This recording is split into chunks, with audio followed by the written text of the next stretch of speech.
Hey everybody, in this video I'm going to teach you how to play your first polyrhythm. It's going to be 2 against 3, and it sounds like this.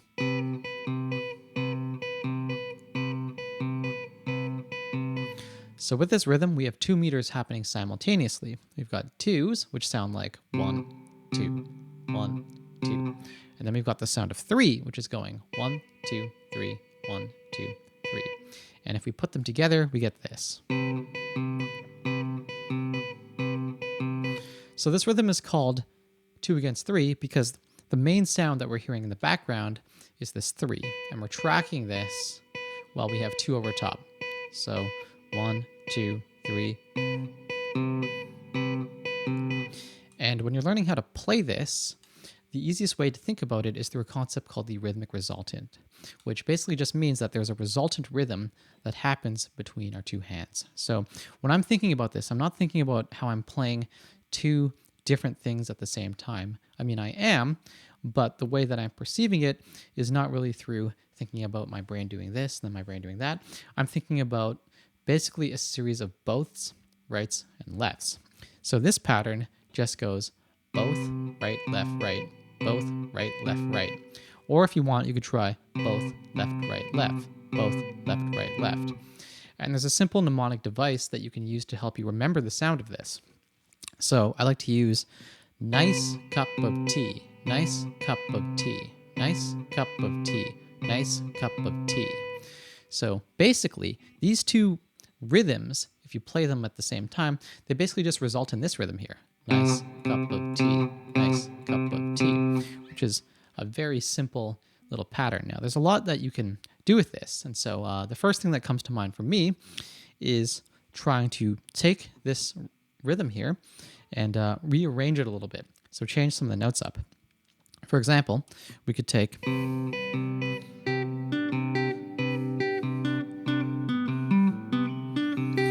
our right hand and just simply try moving around, playing some different notes each time the rhythm cycles through. We could also add in some different techniques in the mix. So I could try using some pull-offs like...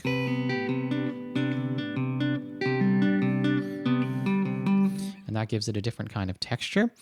Another thing to think about, if we're tracking the 3, we have 1, 2, 3, 1, 2, 3. So we can actually double the sound here. So instead of just counting all 8 notes, we could go 1 and 2 and 3 and 1 and 2 and 3 and 1 and 2 and 3 and 1 and 2 and 3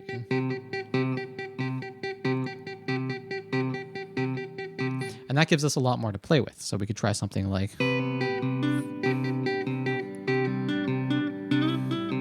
we can also mix in some different techniques and stuff too. But when you're learning this, I know that probably seemed a little bit tricky. The easiest thing to do is really just get the bass rhythm down and maybe just try and get comfortable with moving your left hand around. So, and really get familiar with the sound, right? So we've got that nice cup of tea mnemonic device, like nice cup of tea, nice cup of tea. You can do it with double stops like I'm doing now. But really try to listen if you can for the 3 and then the 2. Bum, bum, 1, 2, 1, 2, 3. And if you get comfortable with moving your right hand around, then another simple thing that you can try doing is moving your left hand. So you could go...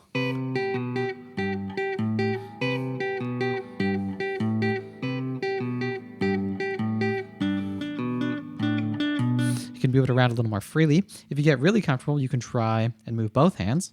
So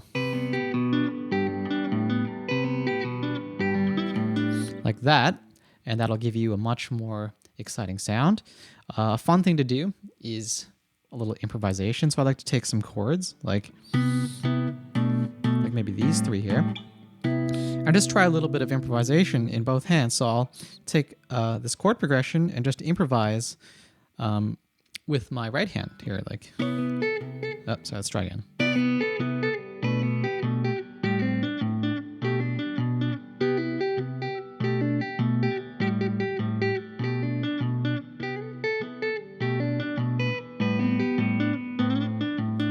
Like that. You can definitely get pretty crazy with it, but that's a pretty fun and easy start in terms of like how to apply this. So one more tip, you can use this pattern as a finger picking pattern. So I like to do these little like kind of hybrid picking lines here. I'll take some chords like the ones I was just playing, and I'll just apply the same pattern to it. Like we go, nice cup of tea, nice cup of tea, nice cup of tea, nice cup of tea, nice cup of tea, nice cup of tea, nice cup of tea, nice cup of tea, etc. And we can use that as a little rhythmic template that can help us to create something that's groovy, sounds cool, and is relatively easy to play. And one last thing as well. So we can change up the orientation of how we play this as well. So right now I've just taught you both right, left, right. But if we flip it, we can have both left, right, left, both left, right, left. So this is going to put 3 in the left hand, which just gives us a different sound. Again, we can do all the same things we did before. So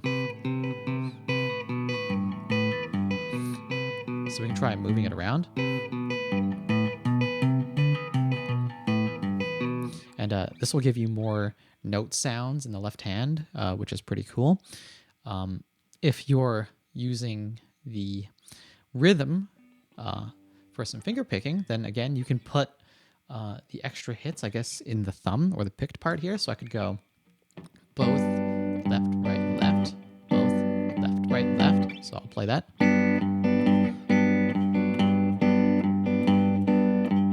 Now I'll play the other one.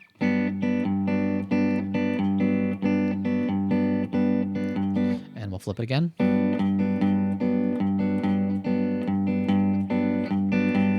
So yeah, there are a lot of possibilities with this, and I really recommend that you give it a go and really try to explore it. Again, remember that with these rhythms, right? The 3 here can be subdivided into smaller note values. So there's a lot of potential to do a lot of different kind of things. And there are a lot of different techniques that you can use to express the sounds. So you can really make music that has a lot of potential beyond just the initial nice cup of tea thing that I showed you. You could be like, whoops.